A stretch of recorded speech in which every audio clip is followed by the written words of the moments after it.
सोचिए जरा, एक ऐसा कीड़ा जिसे आमतौर पर कोई देखना तक पसंद नहीं करता, वो अचानक से इंडिया के एक मैसिव यूथ मूवमेंट का मैस्कॉट कैसे बन गया? क्या सच में एक कॉकरोच पॉलिटिकल रिबेलियन का चेहरा बन सकता है? तो चलिए आज के इस डीप डाइव में सीधे चलते हैं और इस पूरे इंटरनेट कल्चर को समझते हैं। आज के इस विश्लेषण में एक बेहद इंटरेस्टिंग और बिल्कुल नए फिनोमिनॉन पर डिटेल में चर्चा होगी, the anatomy of a digital rebellion, जिसे नाम दिया गया है द कॉकरोच जनता पार्टी। ये समझना आज उन सभी स्टूडेंट्स और यूथ के लिए बहुत जरूरी है जिन्हें लगता है कि मेनस्ट्रीम पॉलिटिक्स में उनकी आवाज पूरी तरह से दब गई है। ये डिजिटल क्रांति आखिर शुरू कैसे हुई?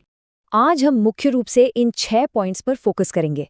पहला, राइज ऑफ द कॉकरोच। दूसरा, सटायर वर्सेस ट्रेडिशनल पॉलिटिक्स। तीसरा, इंडियाज पॉलिटिकली अनहर्ड यूथ। चौथा, बिल्डिंग कम्युनिटी थ्रू मीम्स। पांचवां, क्या ये सिर्फ ऑनलाइन पॉलिटिकल थिएटर है? और आखिरी, फ्यूचर ऑफ डिजिटल एक्टिविज्म। तो बढ़ते हैं अपने पहले हिस्से की तरफ, राइज ऑफ द कॉकरोच। वो आखिर कौन सा वायरल स्पार्क था जिसने इस अजीबो-गरीब मूवमेंट को पैदा किया? चलिए इसकी पूरी टाइमलाइन देखते हैं। घटनाएं वाकई बहुत तेजी से बढ़ीं। शुरुआत होती है पिछले हफ्ते, जब चीफ जस्टिस सूर्यकांत की एक कोर्ट हियरिंग के दौरान की गई टिप्पणी आई। उन्होंने अनएम्प्लॉयड यूथ जो एक्टिविज्म और जर्नलिज्म की तरफ जा रहे हैं, उन्हें अलेजिडली पैरासाइट्स और कॉकरोचेस से कंपेयर किया। हालांकि बाद में उन्होंने साफ किया कि उनका इशारा सिर्फ फेक और बोगस डिग्री वाले लोगों पर था, पूरे यूथ पर नहीं। लेकिन तब तक इंटरनेट पर आग लग चुकी थी। बॉस्टन यूनिवर्सिटी के एक स्टूडेंट अभिजीत डिप्के ने मजाक में एक गूगल फॉर्म बनाया और लीजिए, सीजेपी शुरू हो गई। देखते ही देखते मैं भी कॉकरोच सिर्फ ऑनलाइन ही नहीं, ऑफलाइन भी वायरल हो गया। लोग प्रोटेस्ट और क्लीन अप ड्राइव्स में सच में कॉकरोच बनकर आने लगे।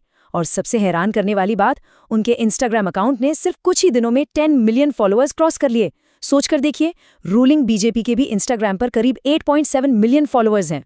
सबसे दिलचस्प बात तो इस पार्टी की डेफिनेशन में छुपी है। देखिए, ये कोई आम फॉर्मल पॉलिटिकल पार्टी नहीं है। ये एक सैटायर हैवी ऑनलाइन कलेक्टिव है। और इसकी मेंबरशिप लेने की कंडीशंस क्या हैं?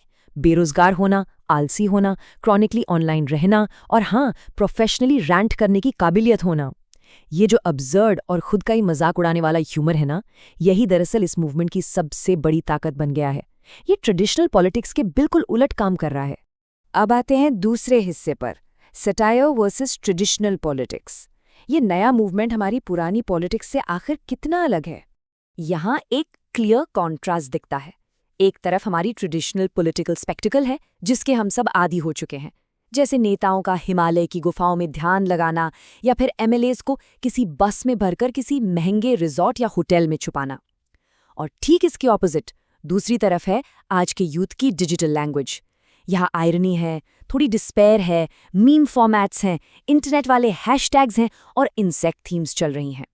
बेसिक डिफरेंस ये है कि एक तरफ हेवीली मैनेज्ड पीआर स्पेक्टिकल्स हैं और दूसरी तरफ इंटरनेट का केओटिक, बिल्कुल अनफिल्टर्ड सटायर। लेकिन यहाँ एक बड़ा सवाल आता है, कॉकरोच ही क्यों?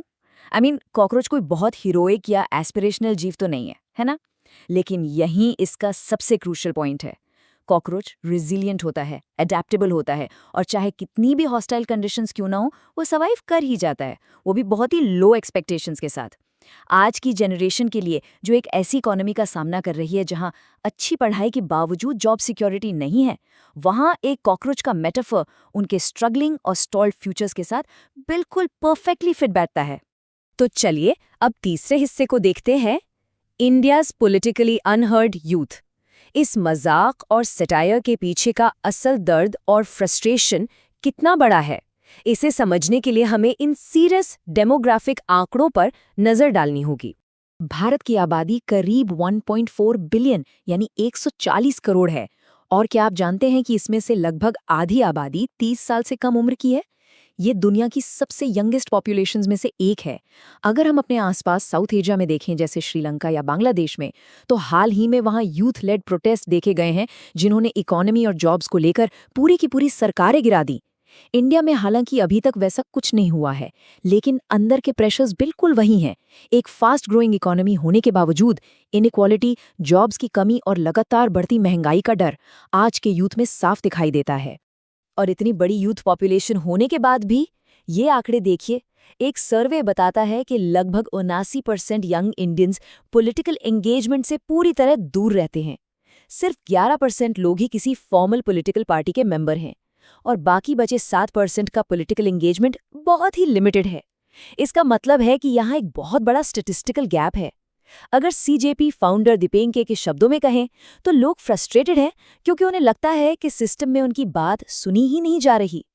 ये हमें ले आता है चौथे हिस्से पर, building community through memes.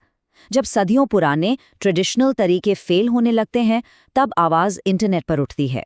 CJP के क्रिएटर अभिजीत दीपेक का एक बड़ा ही इंटरेस्टिंग मानना है। वो कहते हैं कि जेनजी ने ट्रेडिशनल पॉलिटिकल पार्टी से पूरी तरह उम्मीद छोड़ दी है और वो एक ऐसी भाषा में अपना खुद का पॉलिटिकल फ्रंट बनाना चाहते हैं जिसे वो सच में समझते हैं। तो ये कोई एमलेस जोक नहीं चल रहा, ये एक बहुत ही डेलिब्रेट और सोची समझी कोशिश है अपने डर और एंजाइटी को एक ऐसी कम्युनिटी के साथ शेयर करने की जो ठीक वैसा ही महसूस करती है। इसीलिए उनकी वेबसाइट पर जो लिखा है the voice of the lazy and unemployed, वो असल में कोई गाली नहीं बल्कि इंटरनेट कल्चर का एक डीप इनसाइड जोक है।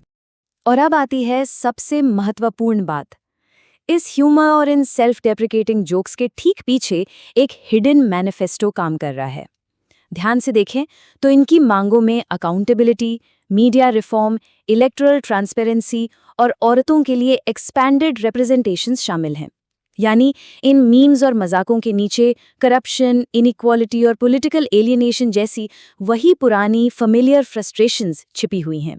और ठीक इसीलिए ये जोक्स इतने पावरफुल तरीके से मैसिव लेवल पर लोगों को कनेक्ट कर पा रहे हैं। लेकिन ठीक है, हर स्टोरी के दो साइड होते हैं। तो पांचवा हिस्सा, just online political theatre, critics इस पूरे फिनोमेनन को किस नजरिए से देख रहे हैं। इसे दोनों तरफ से न्यूट्रली समझते हैं। एक तरफ तो इसका मैसिव ऑर्गेनिक सपोर्ट है। समर्थकों को लगता है कि ये इंडियन पॉलिटिक्स में एक ब्रेथ ऑफ फ्रेश एयर है। महुआ मोइत्रा, कीर्ति आजाद और प्रशांत भूषण जैसे कई प्रोमिनेंट लोगों ने इसका समर्थन किया है। ग्राउंड पर भी लोग सच में क्लीन अप ड्राइव्स में कॉकरोचेस बनकर जा रहे हैं, जो वाकई अमेजिंग है। लेकिन दूसरी तरफ कड़ी आलोचनाएं भी हैं। क्रिटिक्स डायरेक्टली पॉइंट आउट करते हैं कि इसके फाउंडर अभिजीत दीपेक पहले आम आदमी पार्टी यानी ऐप के साथ जुड़े थे, जिसका सोशल मीडिया नेटवर्क पहले से ही बहुत स्ट्रांग माना जाता है। उनका मानना है कि ये कोई अचानक शुरू हुआ स्पॉन्टेनियस रिबेलियन नहीं है, बल्कि एक केयरफुली पैकेज्ड डिजिटल पॉलिटिक्स है। इसके अलावा एक और बड़ी बात यह है कि इनका एक्स यानी ट्विटर अकाउंट, जिस पर 2 लाख से ज्यादा फॉलोअर्स थे, उसे इंडिया में किसी लीगल डिमांड के चलते करंटली विदहोल्ड कर दिया गया है। तो सवाल वही आकर रुकता है, क्या ये ऑर्गेनिक एंथुजियाज्म है या एक ऑर्केस्ट्रेटेड पॉलिटिकल थिएटर? तो इन सब बातों के बाद हम आते हैं अपनी छठे और आखिरी हिस्से पर, फ्यूचर ऑफ डिजिटल एक्टिविज्म। आगे क्या होने वाला है? अगर हम हिस्ट्री देखें तो पहले के दौर में जब यूथ पॉलिटिक्स से गुस्सा होता था तो लंबे चौड़े पॉलिटिकल मैनिफेस्टोज लिखे जाते थे, सड़कों पर बड़ी बड़ी क्रांतियां होती थीं। लेकिन आज इस दौर में आते आते ये जेनरेशनल फटीग और बर्नआउट का नतीजा कुछ अलग ही है। ये कभी कभी इंसेक्ट मैस्कॉट्स वाली मीम पार्टीज को जन्म दे रहा है। जरूरी नहीं है कि हर यंग इंडियन को एक नई पॉलिटिकल पार्टी ही चाहिए। शायद बहुत से लोग सिर्फ एक ऐसी भाषा ढूंढ रहे हैं जिससे वो अपना फ्रस्ट्रेशन पब्लिकली एक्सप्रेस कर सके। तो आज के इस विश्लेषण को हम एक बहुत ही ज़रूरी सवाल के साथ खत्म करेंगे। सोचकर देखिए, क्या 2020 और इसके आगे की पॉलिटिकल एंगर उन्हीं पुराने लंबे चौड़े मैनिफेस्टोज से डिफाइन होगी या फिर इंसेक्ट मैस्कॉट्स वाली इन नई मीम पार्टीज से? क्या दुनिया भर में टेक ड्रिवन पॉलिटिकल एक्टिविज्म आगे जाकर यही रूप लेने वाला है? इन्हीं विचारों के साथ आज की इस डीप डाइव चर्चा को यहीं विराम देते हैं।